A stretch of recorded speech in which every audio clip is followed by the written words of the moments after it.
Hello everyone, this video is for you. It's a daily video that tells you what zone we're in, what basic weekly plan we're working on, and reminds you of your routines. Take a look, you'll see that these three things are here. There may be some other things in there that may or may not relate to the time of year, but that's okay. Enjoy. Hello Fly Babies, hello my lions, hello patrons.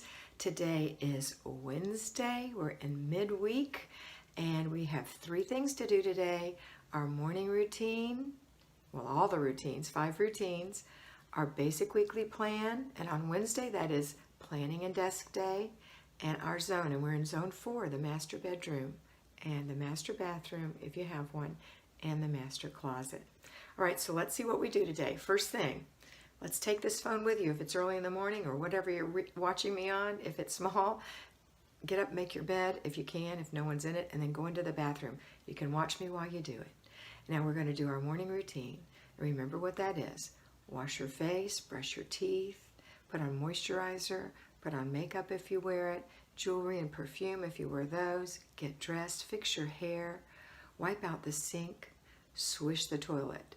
Now you're not scrubbing the sink, I spray a little Mrs. Meyer's. You know I love Mrs. Meyer's Clean Day. My favorite now is lavender. Spray the sink and wipe it with a clean cloth. Spray the toilet and swish under the rim and around in the bowl. If I need to or I feel like I want to, I spray the toilet seat as well and the lid, maybe the tank and the handle. I wipe it starting at the top and work my way down. That's what I do. And all of that takes that long. Then I make sure my clothes are put in the dirty clothes, hang up the towel, so the bathroom looks nice. It's where you left it because you're keeping it clutter-free because you're doing clutter checks 3 times a day. We'll talk about that in a minute. Next, you're going to go into the kitchen. You're going to put all your clean dishes away because last night you washed them and put them in the dish rack or you put them in the dishwasher and ran them. So now we're going to take them and put them away, make a little coffee or tea or whatever it is you drink in the morning, make a little breakfast, take a breath. Now we're going to go wake up the family, and we're going to be firm but kind. We're coming from a centered place because we've taken care of ourselves, and now we're done. Now we're going to go take care of them.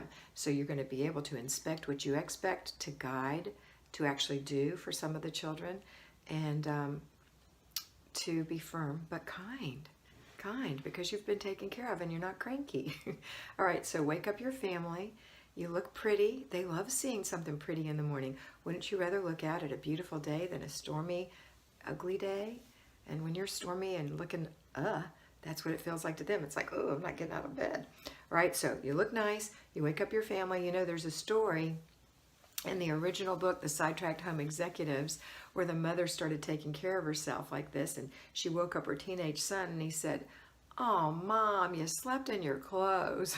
I think that's so funny because he was used to seeing her just frumpy and, you know, her gown or whatever in the morning with her hair all crazy. All right, so you're going to be shiny and pretty. You go wake up the family and you're going to put them through their morning routine. Now the older ones, you just tell them to get ready and they know what where their list is or whatever. But here's what it is, super simple.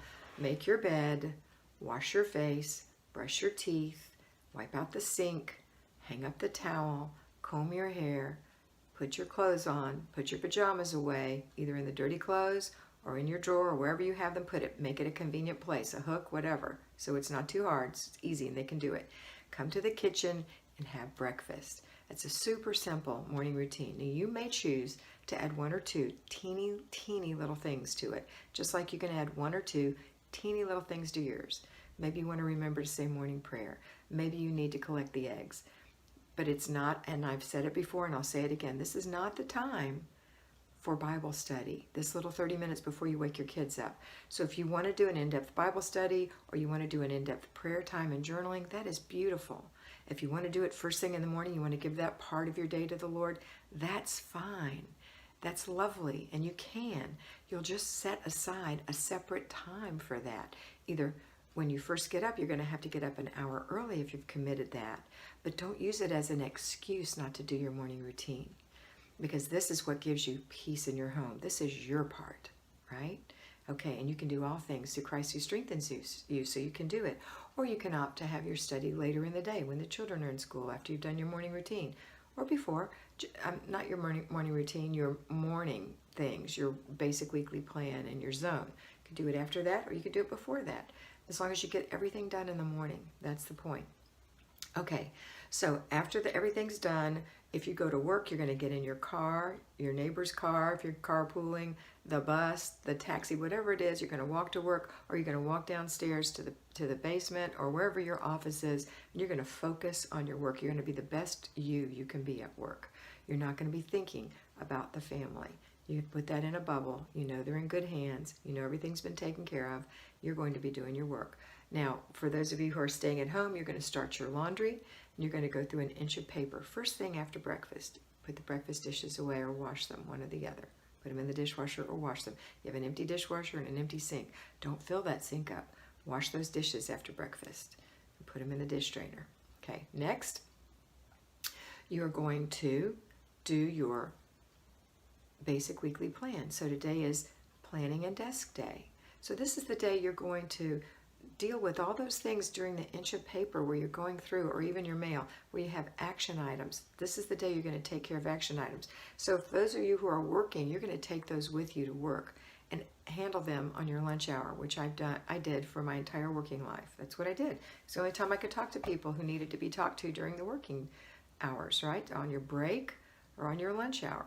I always found break was better because it was easier to reach them instead of lunch hour, because the whole world's doing lunch hour, right? Next is you're going to pay your bills at work or at home. You're going to balance your checkbook at work or at home. You're going to look at your budget at work or at home. You can do that. Then you're going to go in the kitchen. You can't do this at work, but you can do it in your head, and then make your grocery list and your menu based on what you know you have. So you can look in your refrigerator before you go to work and see what you need, dash it down or take a picture, whatever, and then throw away all, and for you staying at home, you'll probably have more time, throw away all the things that you've saved. And again, I'm going to say to you, if you're saving food that's getting wasted every single week, you're making too much food, or you need to be freezing it and bringing it back another week in maybe a different form.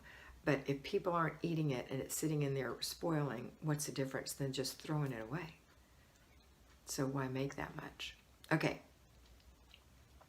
You're going to make a grocery list. You're going to base it on what's in your refrigerator, your freezer, and your pantry. You're going to make your menu based on what you already have, and your grocery list based on what you need from that menu.